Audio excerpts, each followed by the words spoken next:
such as that the Israelites suffered in Egypt. In the Egyptian pyramidical society overseen by the god Pharaoh, with a giant administration and giant cities built to honor the dead, giant useless public works projects such as pyramids marking the horizon, you had an impersonal vertical structure in society. Christianity, in contrast, as Shannon Greer will tell you, brings about a different theory and a different scheme. It is a horizontal society. There are in society many relationships left to right. You have fewer up and down relationships, and you have more left to right. It is a more market-oriented culture and market-oriented society. People are not left behind. People are not buried in the machinery. They're not buried in the inert rubble, if you will, of the building structures, such as we have today public schools, where we have news of the resignation of the superintendent, Dr. Rick Smith. Shannon Greer, who is a minister and a coffee lover who runs a coffee bar downtown, is in this very theme. He has in his idea of his business the idea of satisfying customers with the best coffee, but also a relational way with his customers and a relational way, a relationship theory with the people who, as some of them are wont to do, come to the worship services and the Bible studies and the get-togethers at his fellowship, his church, River Church, in the very next room. Well, Shannon, tell us about your idea at your Cadence Coffee Company, of which you're the owner, about Pay It Forward. What is the Pay It Forward theory, and how does Pay It Forward sort of reflect your ideas of the world and perhaps this horizontal relationship that tends to be the highlight and the great mark of a free society? Well, David, we one of the important things that we feel like that Cadence is about is building community, and we feel like that we're all part of the same family. We are a community, and so we encourage our customers to not just think of themselves, but to also think of other people, and to think of the people that are coming in. So we have this concept that we didn't invent. We saw it out of a cafe or a pizza restaurant in up north, where customers can come in and they can buy a piece of pizza for another customer, and they put it on a little note on a Post-it note and let them know that it's been paid forward. And so we started that about a year ago, and we've probably since in the last year, I think the last look, we've probably handed out close to 300 cups of paid forward coffee. And the really cool thing is, it's not just for, you would think that it's someone that might be homeless or poor or whatever, but the really cool thing is to have a customer come in who says, "Oh man, I forgot my wallet today, and I can't get my coffee." So we point to the wall and say, "Well, someone already paid for your cup," and it just builds that concept of community, builds relationship, and it's just it just adds to our environment. There's a feeling of goodwill then. Absolutely. So let's say the lawyer who was in there yesterday with his white shirt and his bow tie, and who sat thumbing his smart device. Let's say he'd come in without his billfold, and he's oh drats, I forgot my billfold, and he goes to that wall and he grabs a sticky note, and so in effect he's redeeming it, right? He's redeeming a cup of coffee with a promise to pay, which is an actual payment of some other customer, right? But the same for the homeless man who sits in the same chair every day, looking out the great window there to the sidewalk and the sunlit buildings on the other side of the street. He also, if he is in distress, can have someone else pay, and he can redeem the yellow sticky note. Absolutely. And trade it in. My friend Billy, he came in yesterday. He had money, so he bought breakfast. He bought breakfast twice. He was hungry, so he came up and he bought breakfast. But 2 weeks ago, he'd had more month than he had money. So he said, "Can you help me up with a cup of coffee?" We pulled a note off the wall that another customer had written a note.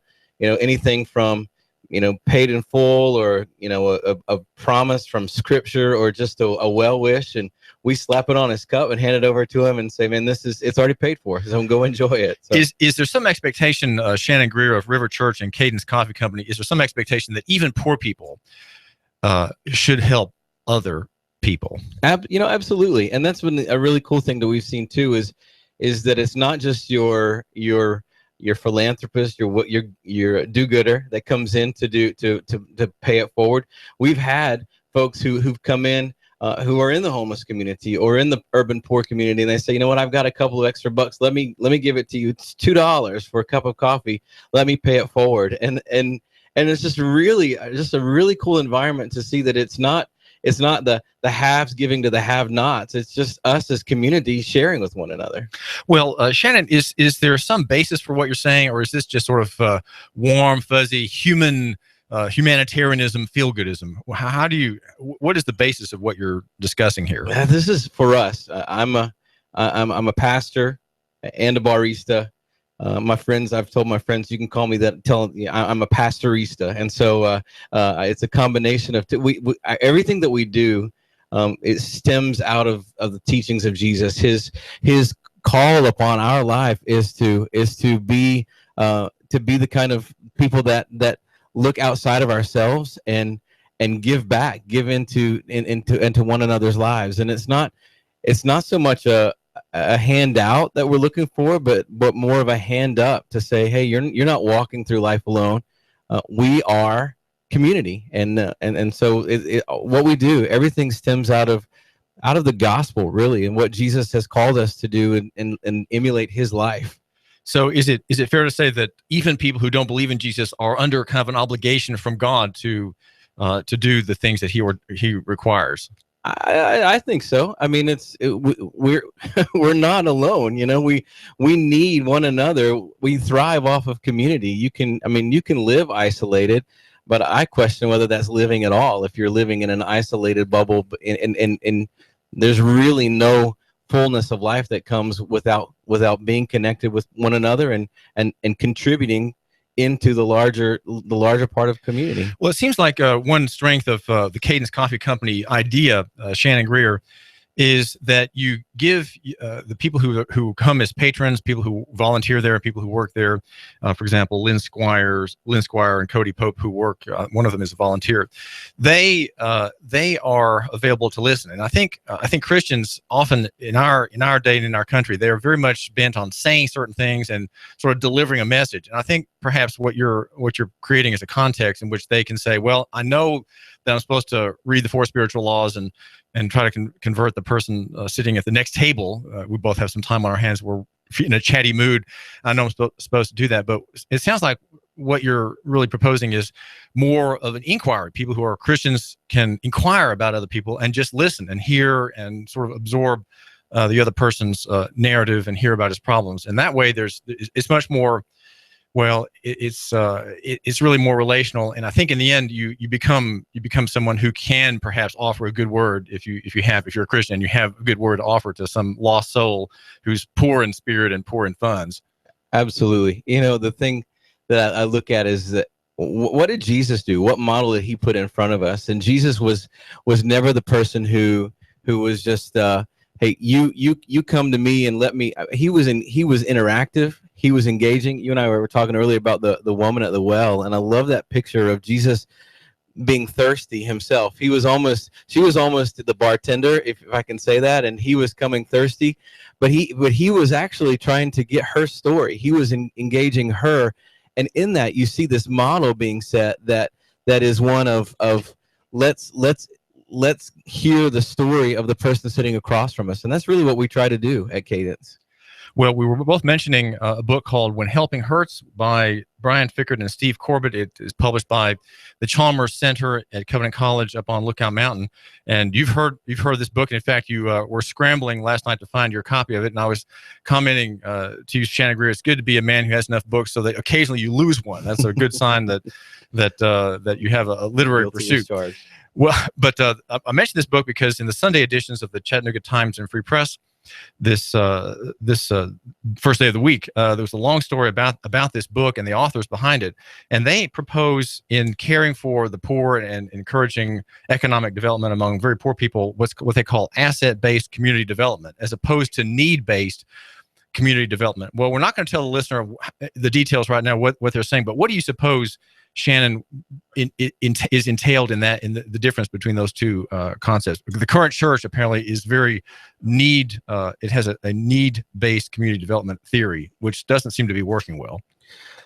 I think we have a tendency to get some sort of satisfaction if we can just, throw $1 or 100 or 1,000 at a project, and wow, we feel better. If we've done that and we've made a contribution.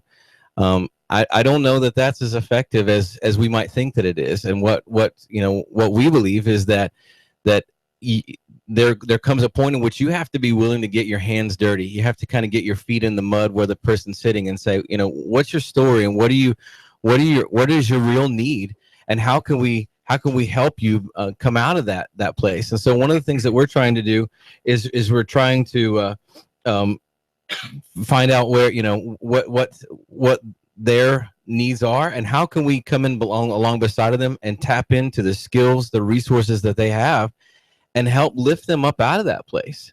One of the things that we hope to do at Cadence is to become a place increasingly more and more where we're able to bring people in who are trying to get back up on their feet and be able to help them build basic job skills so that they're actually able to go out into the working world and step in ultimately into a career, but developing a pathway of success for them. Well, a good journalist always asks basic questions, Shannon Greer: who, what, when, where, and why. And my listener is saying, David, what's the where in this Cadence River Coffee? Where exactly are you?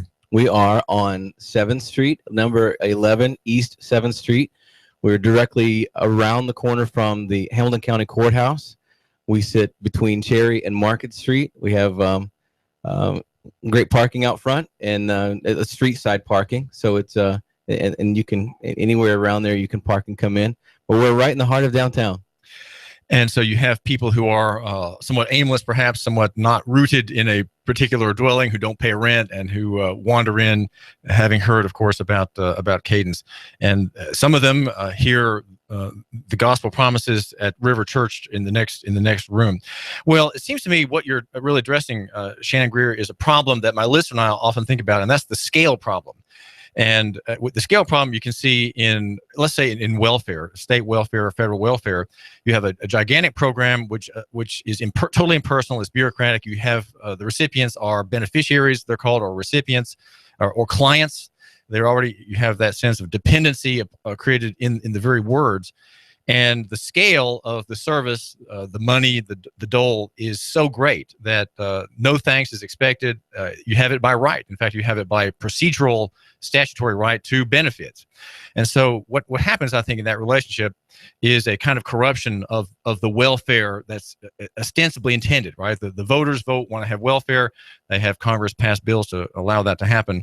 And yet the relationship is impersonal and the scale is wrong. So your idea of welfare is what? How do you deal with the scale problem, and how do you understand the scale problem that I'm describing? If I'm understanding you correctly, I think the element that's missing is a very basically personal interaction. We don't want to get dirty with someone else's problems. We don't want to have to get caught up in their drama, the muck and the mire of it. But you can't really address the real issue if you don't know their story. So we've created these institutions, these programs, these very impersonal vehicles by which we're trying to meet people's needs, and the end result on both sides is ineffective. There's no real coming out of that need and that poverty, really, and then there's no real answering a need in that situation, because you haven't truly engaged the person. You've only just kind of said, here's a Band-Aid, let's slap it on it, and now let me go feel better about myself. Yeah, here's $20 and I've done my bit. Well, the scale problem is that I think as Fickert and Corbett in their book When Helping Hurts, How to Alleviate Poverty Without Hurting the Poor and Yourself, they say that you're using the asset of the poor person. He has assets. Now these may be very small, and here the scale comes in. If you have very small assets, you're very poor, you have very limited skills, you have no resume, limited job experience, and so on, and you're not very reliable. You still have other assets. So what are those assets? And they may seem very small. And so what they're suggesting is that church people, that Christian people, that Christians interested in helping the gang problem by knowing gang members and dealing with them regularly, you deal on the scale of the person who has the need, or who has some prospect for reformation, some prospect for improving himself and becoming a real benefit to society. So you're taking that, as you said, you're taking that asset that person has. Maybe it's some virtue, maybe it's some, something he knows, or he has a certain gift or knowledge or willingness to show up on time. I mean, to show up on time is important. Absolutely. That is an important asset. Right. And being able to show up on the days that you're expected to, like those who might come to work for you, right?